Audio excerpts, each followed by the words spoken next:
Madam President, today I rise to lay before this Honorable Senate the annual reports for the years 2022, 2023, and 2024 for both the Parole Board and the Treatment of Offenders Board, and to update this chamber on the state of our correctional system, acknowledging both the challenges we face and the significant steps this ministry is taking to advance reform and restorative justice. These reports were submitted by the respective boards to comply with the requirements of the Treatment of Offenders Board Act 1979 and the Parole Board Act 2001. Madam President, the reports from the Treatment of Offenders Board are forthright in their assessment, detailing significant challenges, particularly concerning the physical infrastructure of our facilities and the critical lack of rehabilitative programming. I acknowledge these findings without reservation, but I also wish to assure this Honorable Senate that my ministry and the Department of Corrections have been actively working to address these long-standing issues. Madam President, when I joined Cabinet, I specifically requested that the portfolio for corrections be moved to the Ministry of Justice. I firmly believe that the administration of justice, especially restorative justice, requires seamless collaboration between all arms of the justice system. I am passionately committed to ensuring that we do not merely incarcerate, but that we actively equip individuals with the skills, support, and opportunities needed to lead productive lives upon release, thereby strengthening community safety and reducing the cycle of reoffending. Madam President, to that end, we have initiated a comprehensive reform agenda. Monthly meetings with the Department of Works and Engineering have now resumed following the summer period when their focus was rightly concentrated on school readiness for the new academic year. To expedite vital repairs, the Department of Corrections and Works and Engineering have engaged private contractors, including Kaisa, Wilson's Painting, AirPro, BAC Group, Virgil's Plumbing, Thomas Enterprises, and Mason and Associates to work alongside the Works and Engineering team as a matter of urgency, with ventilation and roofing repairs being a top priority. Continuation of the refurbishments of the medium housing units at Westgate Correctional Facility and electrical upgrades also remain a priority during this fiscal year. To improve ventilation at Westgate and at the co-ed facilities, assessments and repairs of exhaust fans and windows at the correctional facility will take place, as well as assessment and repairs of windows at the co-ed. Planned plumbing refits for this fiscal year include upgrades to aging infrastructure across the facilities. Westgate sewage pit upgrades will address antiquated equipment and infrastructure. Completion is targeted within the current fiscal year to ensure improved functionality and compliance. There will also be a modernization of the hot water pipe system at the co-ed facility, as well as improvements to the water tanks. Madam President, as mentioned in this year's budget, we have prioritized the hiring of additional corrections officers to support our corrections team.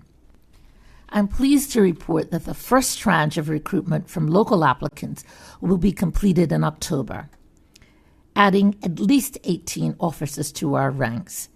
We continue to recruit to fill the remaining 17 posts based on submissions from regional applicants. These additional officers will ease the burden on existing staff, underscoring our recognition that officer well-being is of paramount. And Madam President, here I might add that the recruitment process has taken longer than I would have liked, but we are where we are, and I'm very pleased that the process will be completed with help coming in October. Madam President,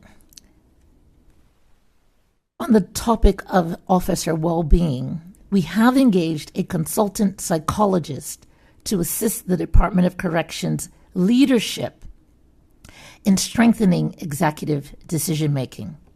This licensed psychologist, formerly with the New York City Department of Corrections on Rikers Island, brings a wealth of experience in correctional psychology and staff wellness, which will be crucial in improving conditions for our officers and inmates.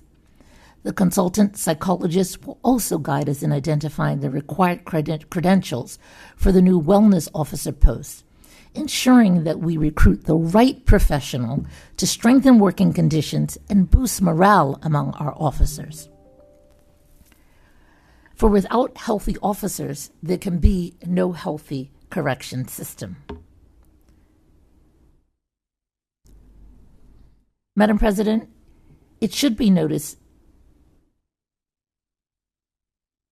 that while psychological services are primarily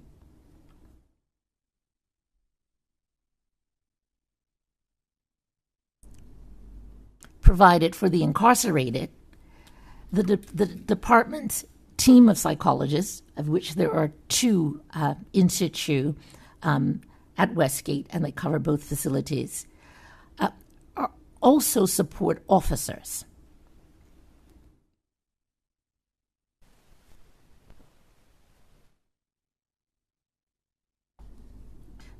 Yeah. The support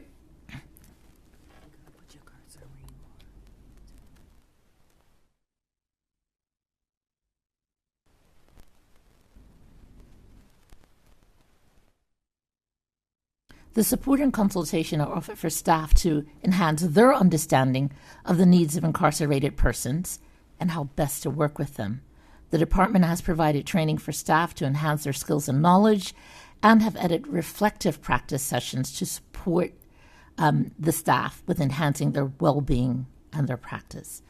Madam President, in the Chair's report for the Treatment of Offenders Board, it is stated that the objective of the board is to operate cooperatively and collaboratively with the Department of Corrections to ensure matters relating to a prison or prisoner are dealt with expeditiously and in the best interest of all parties.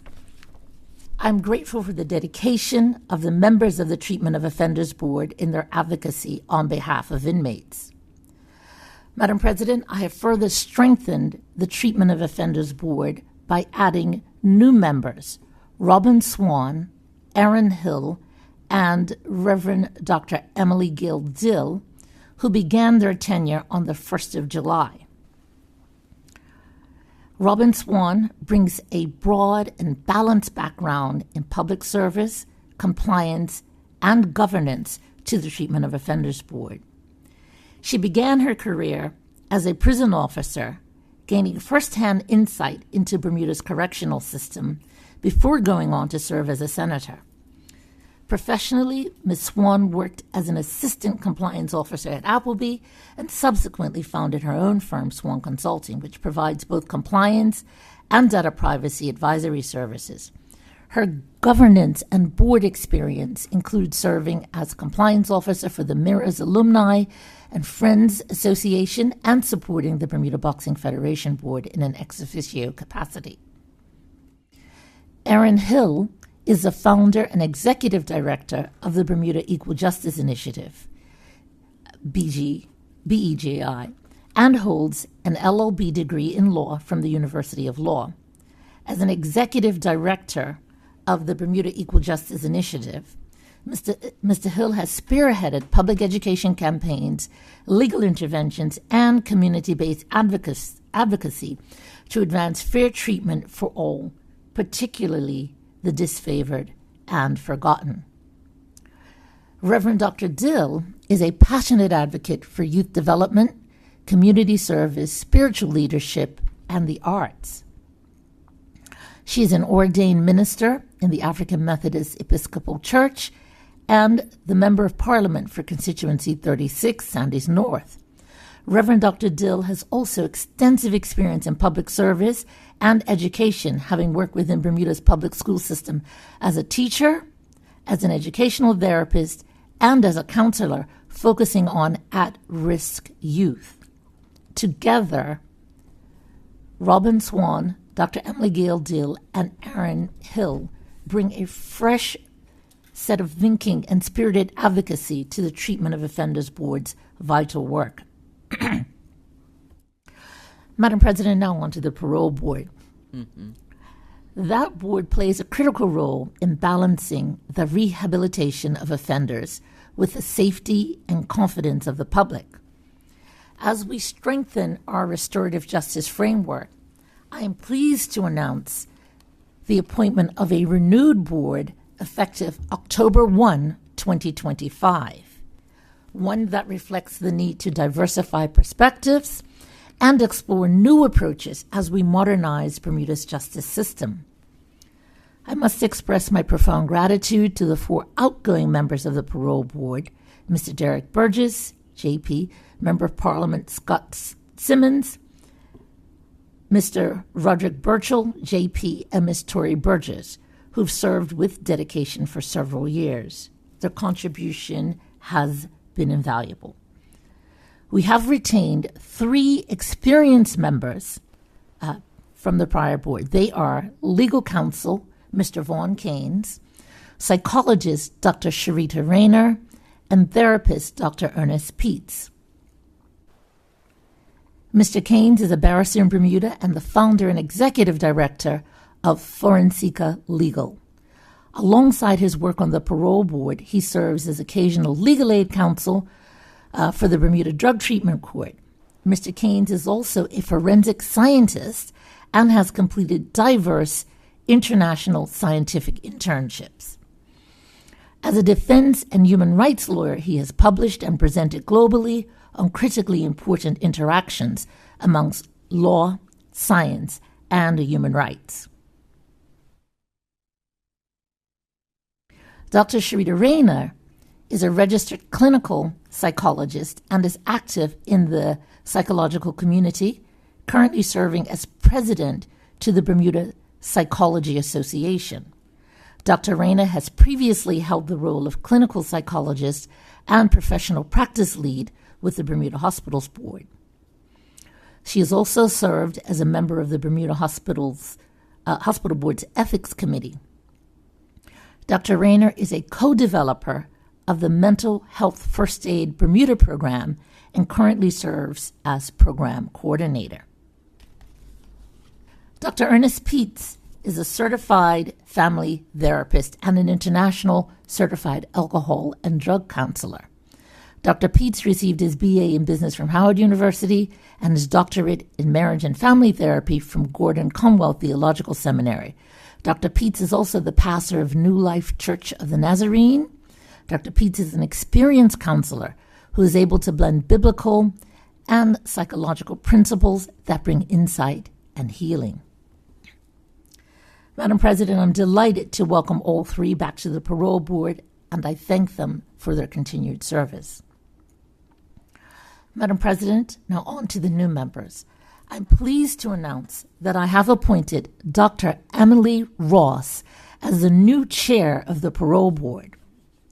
Dr. Ross holds a Bachelor of Science in Social Policy from the University of Bristol and a PhD in Criminology from the University of Oxford, where she published her paper on responses to gang violence in Bermuda. Dr. Ross previously served as an administrator of the Parole Board and Treatment of Offenders Board. Dr. Ross has also volunteered with Focus Counseling Services and various Bermuda theater groups. Her expertise and experience make her ideal for leadership at this crucial point in time. The additional new members are Rhea Mays, Tariq Bean Darrell, and Shawnette Sumner. Rhea Mays a married mother of 3, is a seasoned public service professional with 39 years of experience in law enforcement, including 13 years with the Bermuda Police Service and 26 years with the Bermuda Customs Department. She holds certifications in behavioral analytics and a certificate in customs management from the University of Canberra, Australia.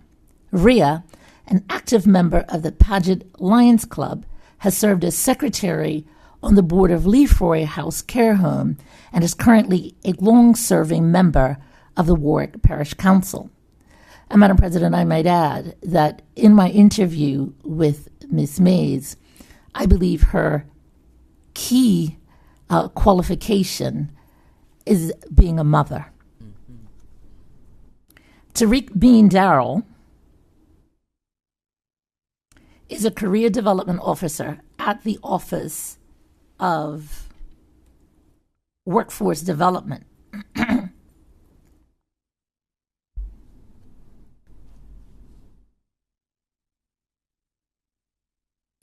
He holds a Bachelor of Science in Biology from St. Mary's University. He's previously worked in the education sector and serves on the Board of Governors for Cedar Bridge Academy. Mr. Bean Darrell is a proud member of the Pembroke Hamilton Club and is deeply involved in service at the St. Paul AME Church. He's also assisted individuals in obtaining their GED through the Care Learning Center. Mr. Bean is passionate about helping inmates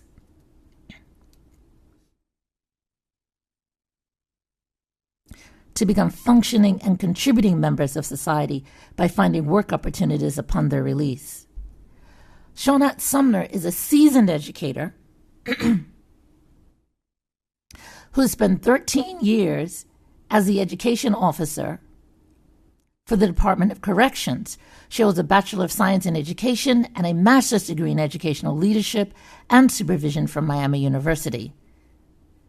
Ms. Sumner is a leadership coach who brings a wealth of experience and immense interest in the well-being of former and current inmates to the parole board.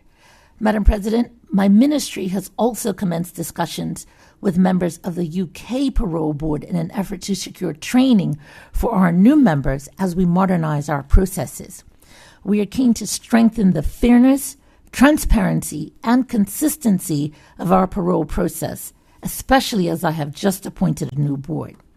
At present, for example, hearings do not accommodate oral representations from lawyers, external psychologists, or impacted victims. As a consequence, deliberations may be conducted without safeguards that are seen in more developed jurisdictions, Madam President.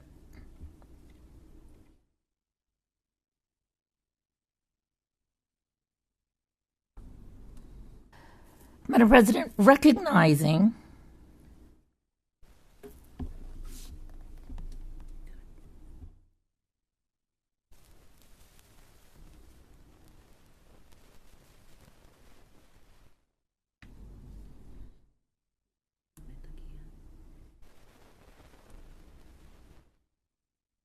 bear with me, Madam President. Absolutely.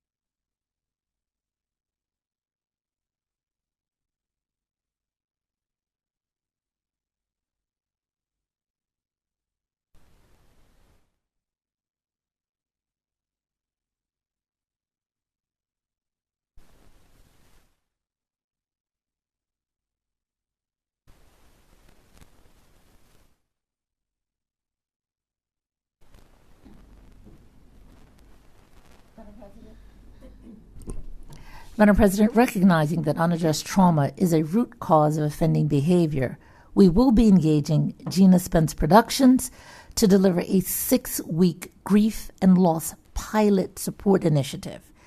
This program will provide critical, clinical, and educational grief support through group and individual counseling for both inmates and correctional staff, addressing unresolved trauma and equipping participants with healthier coping strategies.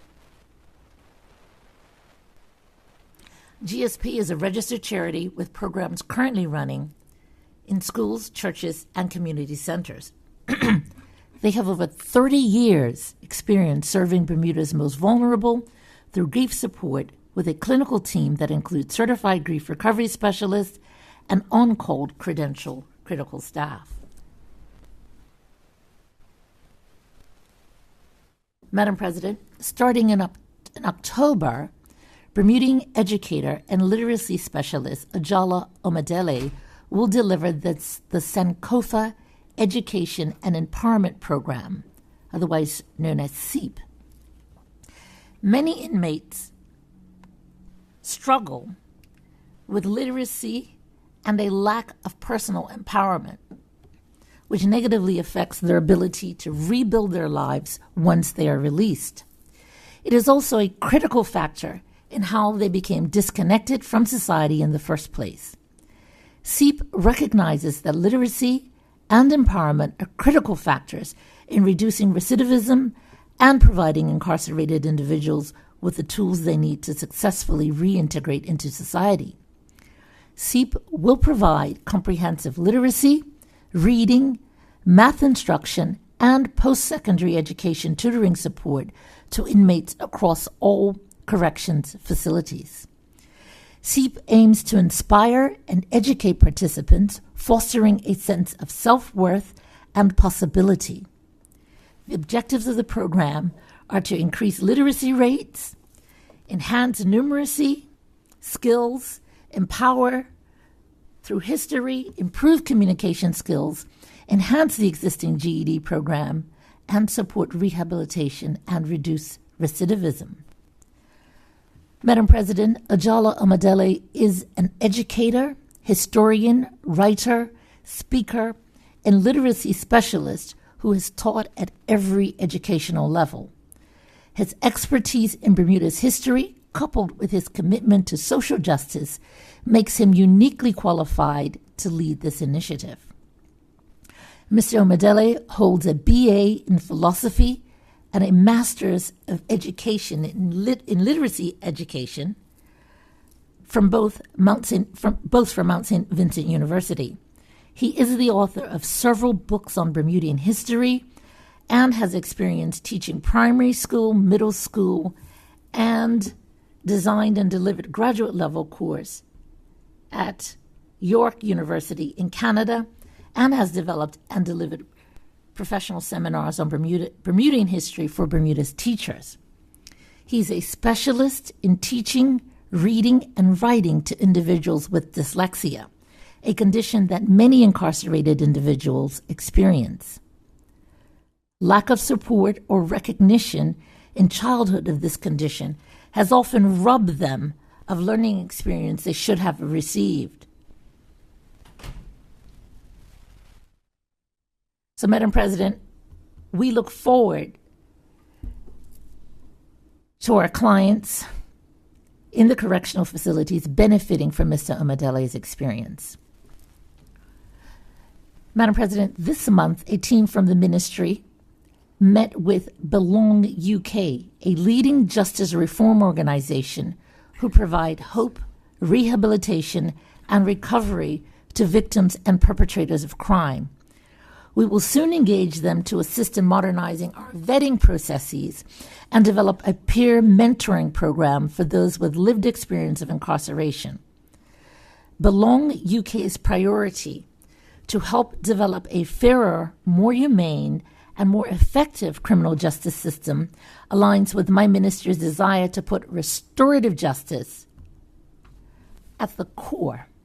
Belong's restorative justice initiatives and creative arts therapy programs are innovative, evidence-based programs which have been independently evaluated by Royal Holloway University and have led to impressive outcomes in inmates' mental health, recidivism rates, and access to education, employment, and training. We are deeply appreciative of Belong's willingness to engage with the Ministry of Justice.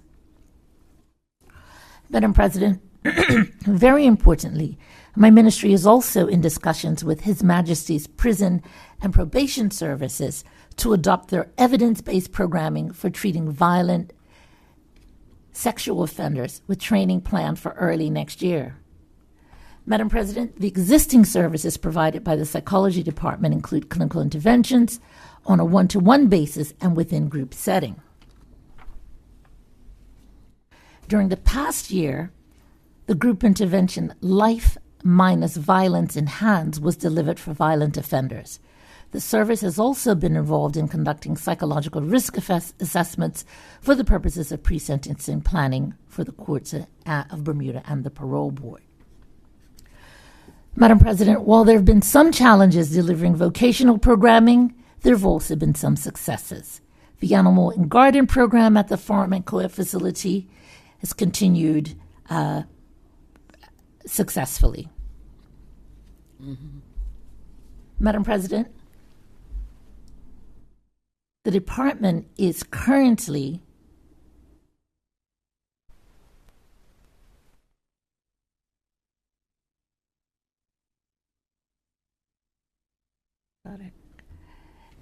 very important. Madam President, the Department of Corrections is currently compiling an inmates skill bank, which will identify what skills every inmate currently possesses and those they wish to obtain.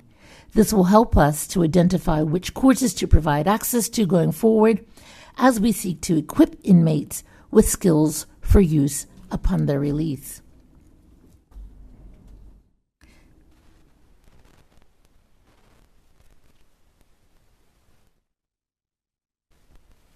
Madam President, during last year, a new work release initiative, Step Up Work Readiness Initiative, started with the aim of providing inmates with significant opportunities to develop their social skills, work ethic, and gain valuable experience outside the facility compound.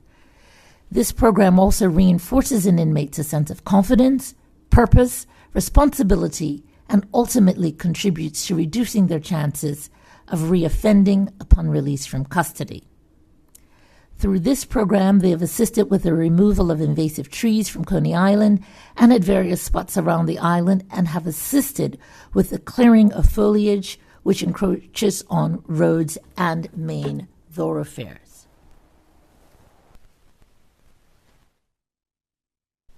Madam President, the work release program out of the co-ed facility continues, and this past year saw 10 inmates participating, with 2 inmates who completed their sentence securing gainful employment upon their release.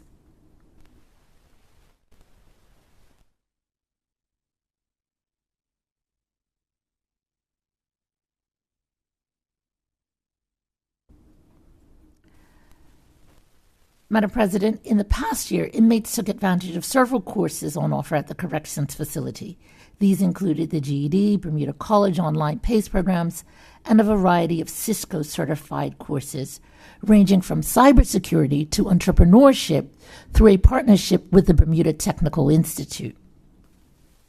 Additional courses include a 7-week short course in poetry taught by Letitia Washington, drumming taught by Nick Watson, music and sound engineering taught by Shaquille Durham, and yoga taught by Latoya Bridgewater. 3 inmates are currently studying for bachelor's and master's degrees online, and 3 inmates recently received qualifications from Koinonia Religious Studies Institute. 10 students also participated in the FinTech program, which was co-sponsored by Economic Development Department, with 5 students successfully graduating. Madam President, last week I had the privilege of attending a graduation at Wright Living House.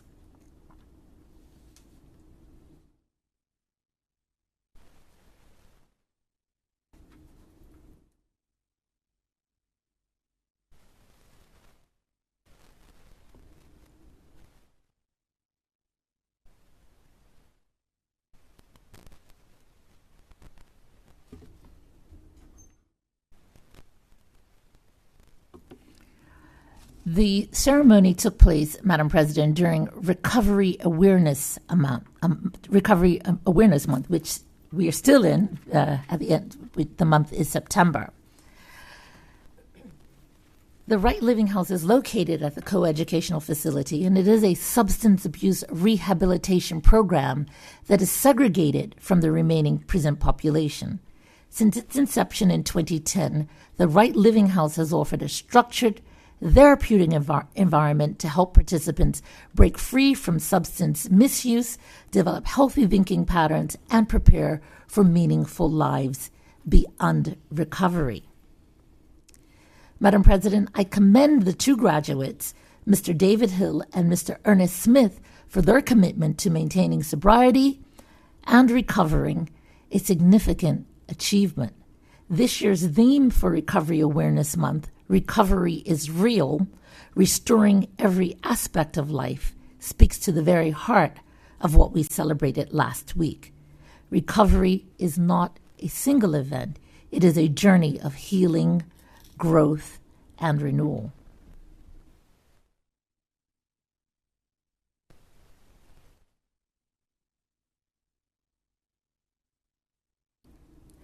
Madam President,